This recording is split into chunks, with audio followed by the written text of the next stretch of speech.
vous êtes de plus en plus nombreux à nous suivre et à participer à l'évolution de la chaîne Afrique N24, et sincèrement nous tenions à vous en remercier. Nous lisons tous vos commentaires qui enrichissent le débat et vraiment nous vous demandons de nous soutenir, en aimant les vidéos pour une large diffusion, et pour continuer à avoir une ligne éditoriale indépendante, et vous proposer de nouvelles émissions toujours de plus en plus enrichissantes. Ne restons pas passifs, soyons actifs. Merci et à bientôt. CEDEAO Togo. Plusieurs présidents de la CEDEAO très frustrés de la position du Togo vis-à-vis du Niger. L'attitude conciliante adoptée par certains pays vis-à-vis des régimes militaires pourrait fragiliser la CEDEAO, qui s'est retrouvée ce dimanche en sommet à Abuja. La CEDEAO, la communauté économique des États de l'Afrique de l'Ouest, traverse actuellement une période critique. Au cœur de cette instabilité se trouve la position controversée du Togo, suscitant des inquiétudes quant à la viabilité des décisions prises au sein de cette organisation régionale. L'une des préoccupations majeures réside dans l'approche conciliante adoptée par certains pays membres à l'égard des régimes militaires. Oui, c'est clair qu'actuellement, il y a une division de positions, des positions contradictoires entre certains États membres de la CEDEAO sur les cas des coups d'État au niveau du Sahel et au niveau de la Guinée.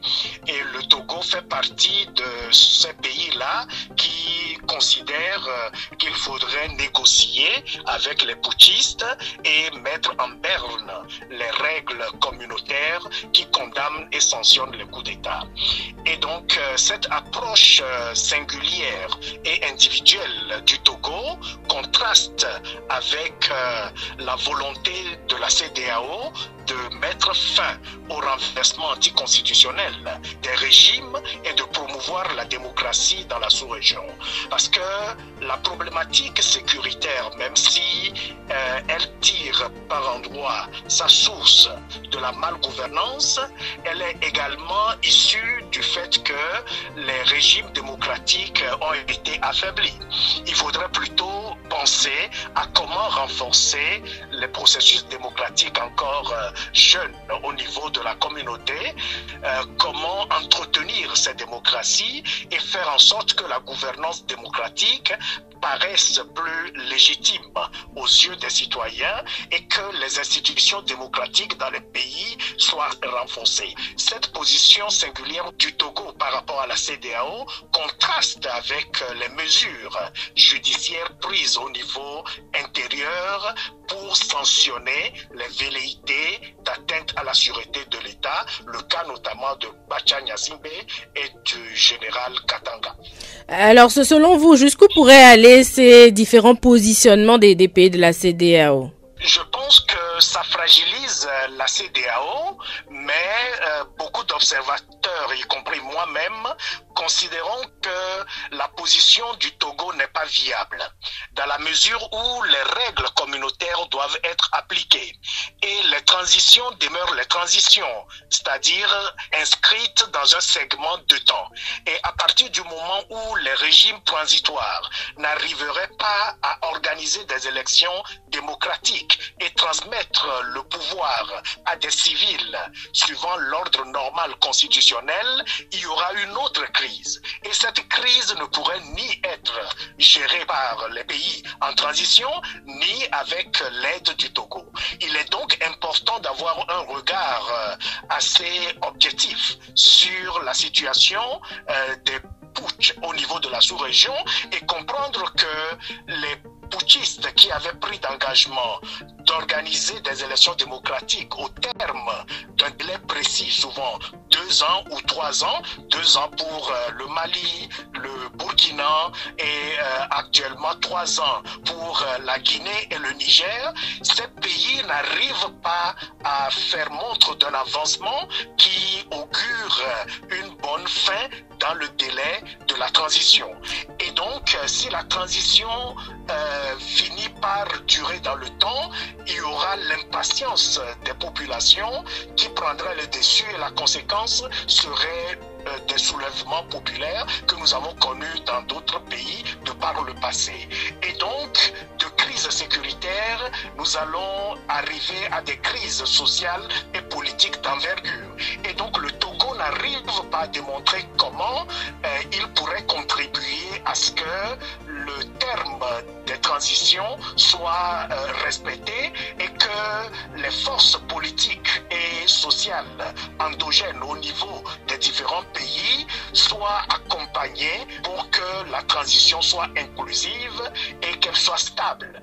Et donc mettre simplement en avant les questions sécuritaires et aussi une forme de panafricanisme qui pour l'instant manque de contenu objectif pour justifier une démarche parallèle à celle de la CEDEAO est une aventure assez risquée. Une dernière question dans ce contexte, est-ce que vous comprenez la ligne dure adoptée par certains comme le président béninois Talon, qui est assez dur notamment en ce qui concernant le Niger?